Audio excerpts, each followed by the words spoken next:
Morning. I'm currently in the midst of top balancing the cells that I've just received, and it's taking a long time. And this is because the power supply that I'm using has got a 5 amp limit, and I'm using the technique that was recommended by a number of YouTube channels, which is connecting all of the batteries in parallel and then charging them up to 3.65 volts. So I had to think about this, and what I've decided to do is connect them in series and then charge them up so that each one is charged to 3.4 volts, because then I will get 5 amps flowing through each one, whereas at the moment the 5 amps is being split through all the batteries. I'll show you what I mean. Here you can see the setup I've got. I've got 1, 2, 3, 4, 5, 6, 7, 8 cells, and they're all in parallel.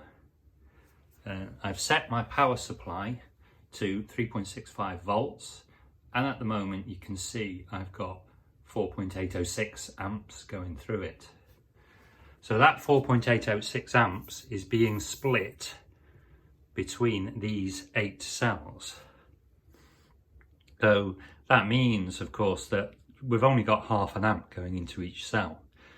If I connect them in series, that'll mean that I'm going to have 5 volts going through each cell, which is going to be 10 times the amount. So what I'm going to do is switch that over now, and then I'm going to set the voltage to 3.4 volts so that I can monitor it. Because at the moment I'm still waiting for the bits for my battery monitor system so that I can set this up. So I'm acting as my own BMS. Okay, so you can see I've now connected all these up in series. I'm wearing my safety glasses.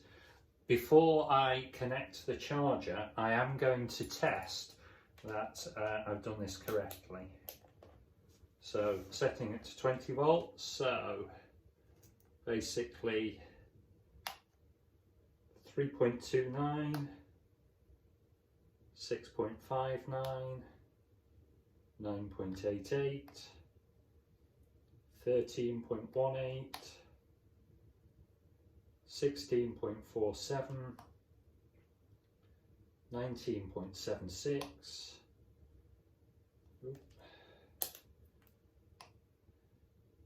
23, 26.3. Okay. What I'm going to do now is I'm going to set my power supply to 26.3, and then what I'll do is I'm going to ramp it up so that I get 3.4 volts per cell on this, which is so 24, and then 0.4 times 8 is, so that should be 27.2. I will check that with the calculator.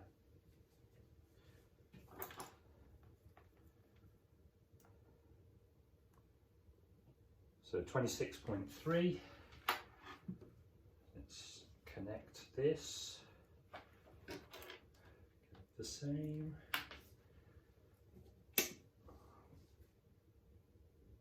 It's now 26.3, just going to boost it, I'm just going to boost it very slightly, just to make sure that because of reading inaccuracies, I don't end up trying to push power into the power supply, because that's probably not a good idea. So connect the negative, connect the positive. Yeah, that looks good. I'm getting 0.1 amps, so I'm getting a very small charge current. So as I said, I need to turn it now up to 27.2. So at 27.2, I'm getting a 3.5 amps, 3.47 amps charge. But remember, that's going through the whole of this. What I'm going to do is I'm just going to leave it at that and see what happens to the charge current. Hopefully it should drop fairly quickly as these charge up to 3.4 volts each. So this is very interesting. It's literally been 3 minutes and you can see that the current has already dropped from 3.5 amps down to 2.27 now. So obviously we're changing it to this configuration is making it charge a lot quicker. So I'm going to get it up to 3.6 per cell, and then I'm going to go back into the parallel configuration and just do the extra half a volt to get them all up so that they're all at 3.65 and they've all got exactly the same voltage and state of charge. So the voltage has already risen up to 27 volts. Having fully charged up the battery, I'm now doing the top balancing. So the batteries are now connected in parallel and I am charging it up to 3.65 volts. So that's the kind of maximum charge for lithium iron phosphate batteries. As you can see, the current is 1.38 amps.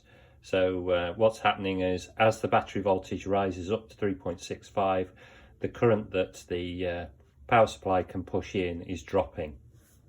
So if I have a look at the current voltage, so there we go. So you can see we're at 3.55 and within an hour or so the battery will be up to nearly 3.65 and the current will have fallen right down to kind of 0.2 amps or so. Now I'm building this up as a 12 volt battery. So we've got negative, positive, negative, positive, negative, positive, negative, positive.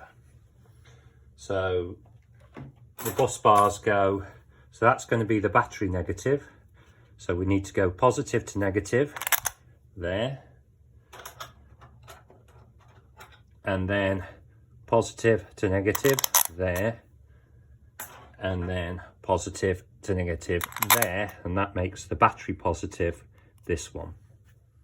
This is the battery now wired up. We've got the BMS, the battery management system here. This connects on the negative side, so we've got the negative wire for the battery there, and then this is the negative output.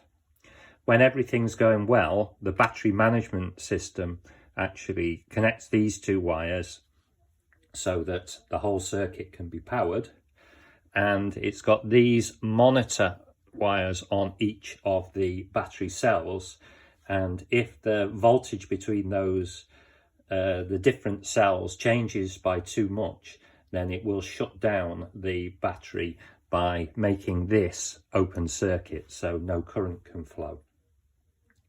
Really important thing to do before you connect the monitor wires, there's a little connector there and you just push it in, is you make sure that these are connected in the right order, because if they're connected in the wrong order you'll actually damage the BMS and you'll have to get another one.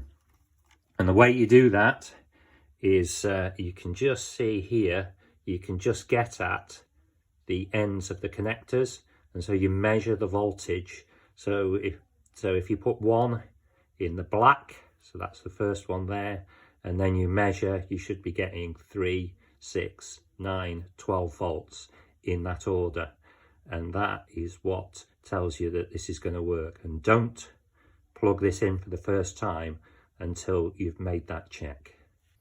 Having made the check, I've now plugged the sensor wires into the battery management system, and I can now check that I've got the full voltage across the terminal. So this is the negative and this is the positive, so everything will be connected into here. There we go, we've got 14.17 volts across that, so this is a fully charged battery. I think that the drop across the battery, the BMS, is about 0.2 volts, So that will be, I think that it's connected via MOSFETs. And I think that that's the drop that you get on a turned on MOSFET.